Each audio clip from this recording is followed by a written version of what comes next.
And when I wasn't in school, you could find me reading a book or watching nature documentaries on PBS, because I was that kid.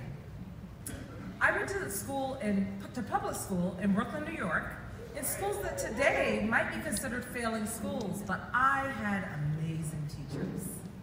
In 4th grade, there was Miss Goldstein, who taught us to sit up straight and always push your chair in when you got up from a desk.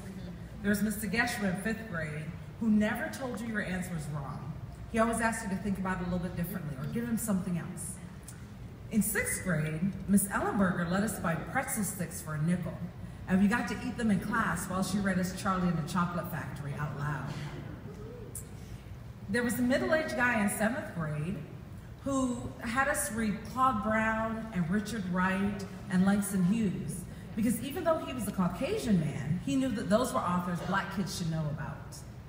But the one I hold responsible for what comes next is Miss Mora. Miss Mora was my 12th grade math teacher. And Miss Mora taught us math, but she taught us so much more. I learned from Miss Mora that a good teacher makes sure that every student can earn an A. She taught us that there are other jobs besides doctor, lawyer, teacher. There are actuaries and demographers and statisticians. The most important thing I learned from Miss Mora, though, was that the key to a successful professional life is to find what you love to do and figure out how to get paid to do that. Miss Mora made teaching calculus look like so much fun that I thought teaching was going to be easy. I know the teachers in the room are laughing uproariously now, but I was young and naive. I didn't know any better. Fast forward 4 years, almost 4 years, and I'm finishing college.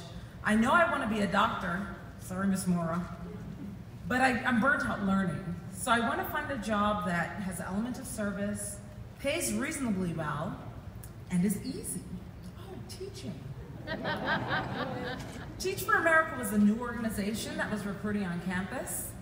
And that organization's goal is to take undergraduate students who might not have been interested in education and match them with school districts around the country that are looking for capable people in the classroom. I applied, I was accepted, and I was assigned to teach high school biology and health in Los Angeles. Teaching, where do I begin? Teaching seems like someone plans a lesson, delivers a lesson, does some grading, and gets 3 months off in the summer. What teaching actually is constant prepping, constant revising, throwing out old lessons, creating new ones, because you have to teach the A student and the D student. Teaching is giving a performance in a room full of hecklers. And 40 minutes later, repeat. A teacher has to be a mom, a parole officer, a social worker, a cop, an entertainer, and in the minutes in between, an educator. My first year of teaching was so miserable. True story. Every morning when my eyes opened, I thought, should I call and quit today? Now that seems drastic, but I'm going to give you a few scenes from my classroom to let you know what I was dealing with. Hey, Lukey, you see the movie over the weekend? It was great, huh? Ah! I just had to get that out, miss. George, you put B for number 3? You think that's right? My students were the worst students. They came to school empty-handed, no homework, no pen, no paper. One day I said to one boy, why do you come to school? You don't bring your supplies, you don't do your homework, you don't participate in learning. He said, Miss, my friends are here, and they give us lunch. So they were terrible students, but they were smart. And they were wonderful human beings. Over that first semester, I got to know lots of my students, and I think it was a coping mechanism because I would get to know the ones who gave me the most trouble. One in particular stood out, Dora. And I don't know what it was about Dora that made her stand out. She was smart, she was personable, she participated in class, but Dora only came to school 1 to 2 days a week. I realized, though, that Dora had potential, and I would tell her so. I would tell her, you know, you're bright, Dora, you can do anything you want to do. Education will be the key to getting you from the life you have now to any life you can imagine for yourself. And I would continue to encourage her throughout the year. That first semester, though, Dora didn't pass my class. She just didn't come to school enough. But she took it the next semester and she did better. And in fact, she stayed in school, and Dora graduated, turned out the year that I finished Teach for America. And boy, did I run away from teaching. I realized that teaching is God's work, best left to angels, and I was no angel. I moved to Northern California to go to graduate school, and Dora and I stayed in touch. In fact, when I finished graduate school, Dora came to celebrate with me. Unfortunately, when I moved to New York City, we lost track of one another.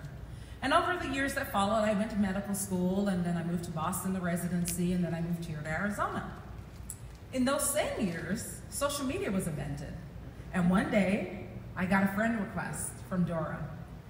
And it was so great, we quickly caught up on the phone, what had happened in her life. She'd gotten married, she had a young daughter. And Dora had had a son right out of high school, and he was 17 now. And so like any mama, she proudly told me that he loved the arts and he loved theater. And we laughed when she told me that unlike herself, he was a good student and he was actually applying to college. I talked to Cosme on the phone, and it was neat because this kid knew me. And he knew me because his mom had used my words to her to inspire him.